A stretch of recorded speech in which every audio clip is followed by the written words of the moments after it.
Hey, what is up, everybody? I'm here to give you The Adventures of Tom Sawyer Read Aloud series, Chapter 8. If you want to check out chapters 1 through 7, click on the playlist up here that I'm going to make in a couple of minutes. And this chapter is called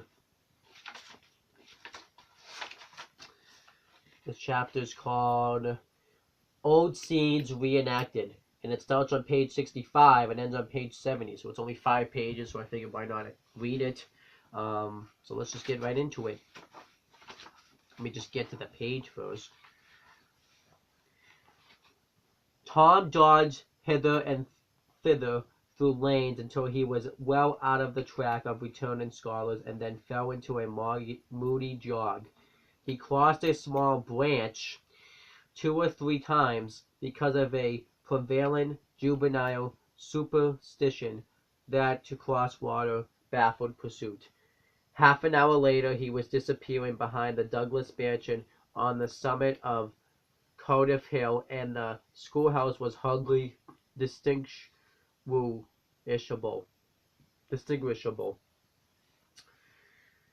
Away off in the valley behind him. He entered a dense woods, picked his pathless way to the center of it, and sat down on a moody spot under a spreading oak. There was not even a zephyr stirring the dead noon-day heat had even stilled the songs of the birds. Nature lay in a trance that was broken by no sound but the occasional far-off hampering of a woodpecker, and this seemed to render the pervading silence and sense of loneliness the more profound.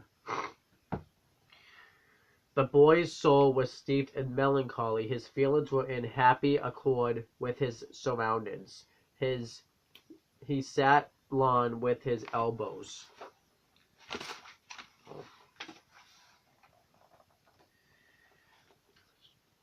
on his knees and his chin in his hands, meditated.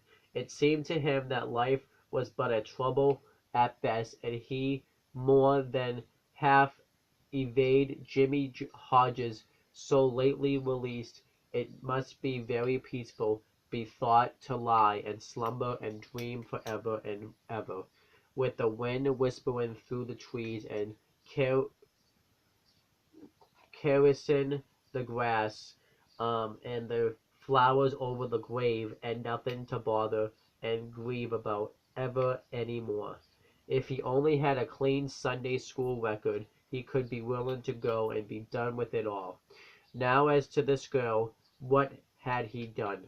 Nothing. He had met the best in the world and been treated like a dog, like a very dog. She would be sorry some day, maybe when it was too late. Ah, if he could only die temporarily. But the elastic heart of youth cannot be compressed into one constrained shape long at a time. Tom presently began to drift instantly back into the concerns of this life again. What if he turned his back now and disappeared mysteriously? What if he went away, ever so far away, into unknown countries beyond the seas, and never came back any more? How would she feel then? The idea of being a clown recurred to him now, only to fill him with disgust for frivolity and jokes and spotted tights were an offense when they intruded themselves upon a spirit that was exalted into the vague august realm of the romantic. No, he would be a soldier, and return after long years, all war worn and illustrious. No better still, he would join the Indians and hunt buffaloes and go on the warpath in the mountain ranges and the trackles, um, as great plans of the far west, and away in the future come back at a great come back a great chef, bristling with feathers, hideous with paint, and prance into Sunday school some drowsy summer morning with a blood-curdling war whoop and sear the eyeballs of all his companions with unappeasable envy. But no, there was something greater even than this. He would be a pirate. Was it. Now his future lay plain before him, and glowing with unimaginable splendor. How his name would fill the world and make people shudder.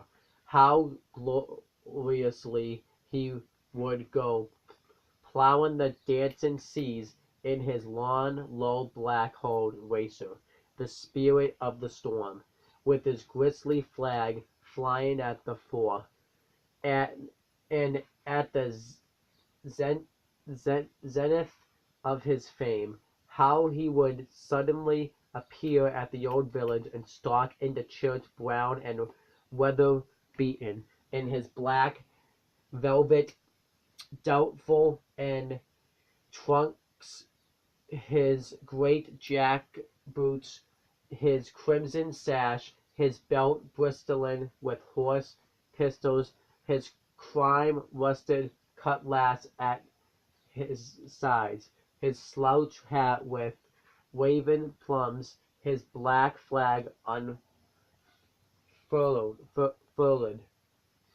with the skull and crossbones on it, and here with swelling ecstasy, with the whisperings, "It's Tom Sawyer the pirate, the Black Avenger of the Spanish Main."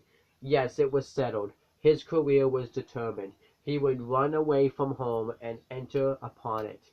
He would start the very next morning. Therefore he must now begin to get ready.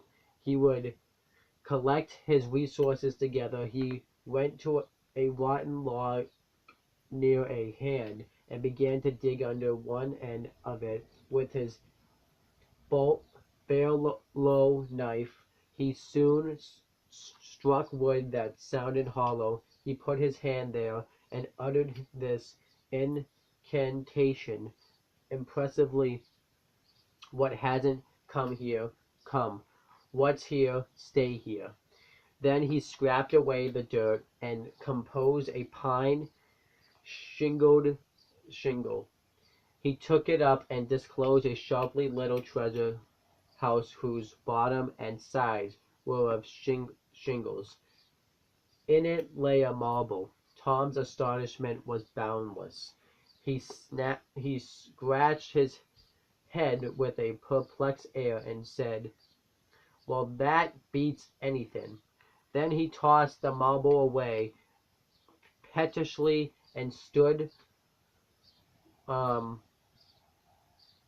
cogitating. The truth was that a superstition of his had failed here, which he and all his comrades began looked had always looked upon as infallible. If you buried a marble with certain unnecessary incantations and left it alone for a fortnight, and then opened the place with the incantation he had just used, you would find yourself that all the marbles you had ever lost had gathered themselves together there. Meantime, no matter how widely they had been,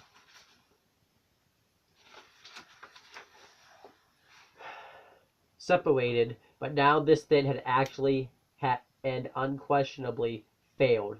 Tom's whole structure of faith was shaken to its foundations. He had many a time heard of this thing succeeding, but never of its failing before. It did not occur to him that he had tried it several times before himself, but could never find the hiding places afterward. He puzzled over the matter some time and finally decided that some witch had interfered and broken the charm. He thought he would satisfy himself on the point, so he searched around till he found a small sandy spot with a little funnel-shaped depression in it. He laid himself down and put his mouth close to the depression and called, "Doodlebug, Doodlebug, tell me what I want to know. Doodlebug, Doodlebug, tell me what I want to know." The sand began to work, and presently a small black bug appeared for a second and then darted under again in a fright. He doesn't tell, so it was a witch that done it. I just knowed it. He well knew the futility of trying to contend against witches, so he gave up discouraged. But it occurred to him that he might as well have the marble he had just thrown away, and therefore he went and made a patient search for it. But he could not find it. Now he went back to his treasure house and carefully placed himself just as he had been standing when he tossed the marble away. Then he took another marble from his pocket and tossed it in the same way, saying, "Brother, go find your brother." He watched where it stopped, and went there and looked, but it must have fallen short or gone too far, so he tried twice more. The last repetition was successful. The two marbles lay within a foot of each other. Just here the blast of a toy tin trumpet came faintly down the green aisles of the forest. Tom flung off his jacket and trousers, turned a suspender into a belt, raked away some brush behind the rotten logs, disclosing a rude bow and arrow, a lathe sword, and a tin trumpet, and in a moment had seized these things and bounded away. Bare-legged, with fluttering shirt, he presently halted under a great elm under an answering blast, and then began to tiptoe and look warily out this way and that. He said cautiously to an imaginary company, "Ho, my merry men! Keep hid till I bow." Now appeared Joe Hopper, as airily clad and elaborately armed as Tom. Tom called, "Hold! Who comes here into Sherrywood Forest without my pass? Guy of Gusbourne wasn't no man's pass. Who art thou that dares to hold such language?" said Tom, prompted, for they talked by the book from memory. "Who art thou that dares to hold such language?" "I indeed, I am Robin Hood, as they caitiff carcase soon shall know." Then art thou indeed that famous outlaw? Right gladly will I distribute with these passes of the Merrywood have at thee."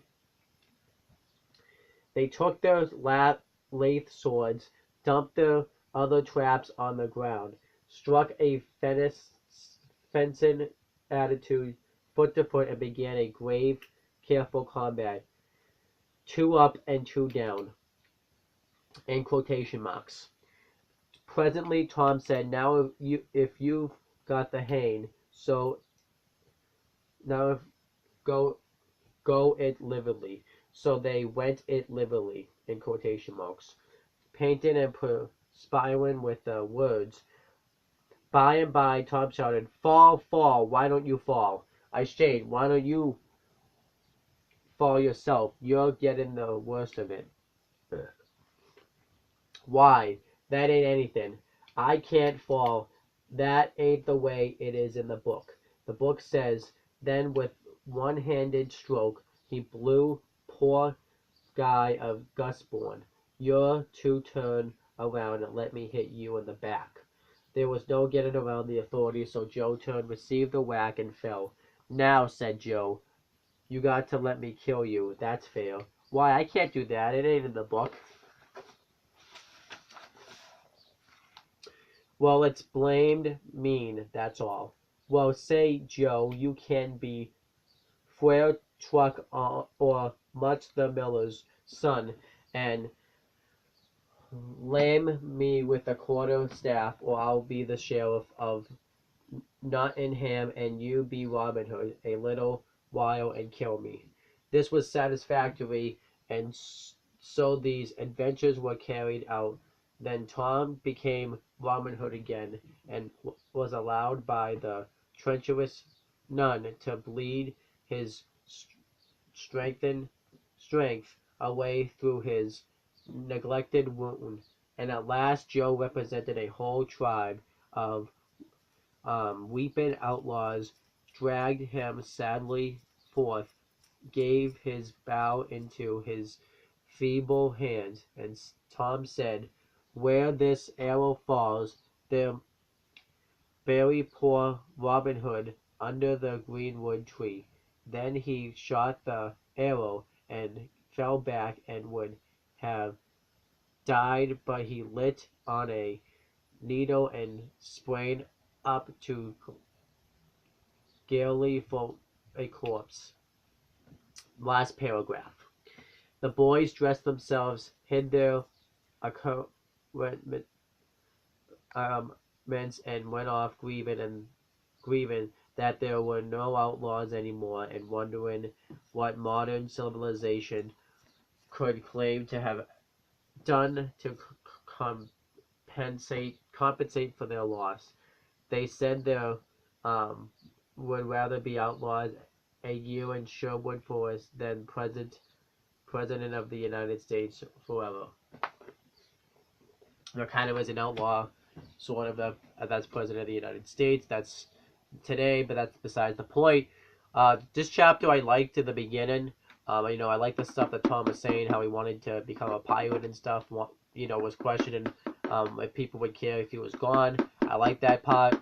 I like the stuff where he was talking about the symbolicness of the two marbles when he was trying to have one go to the other. I feel like that was symbolic for something, but I can't think about exactly what that is.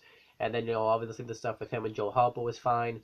But other than that, that was pretty much chapter 8. And that's pretty much it, guys. Thank you guys for watching this video. Please make sure to subscribe to my CM Brothers channel, because I post content on there as well. I'm going to be posting a video on there tonight. And please make sure to subscribe to this channel for more content. That's pretty much it, guys. Talk to you later.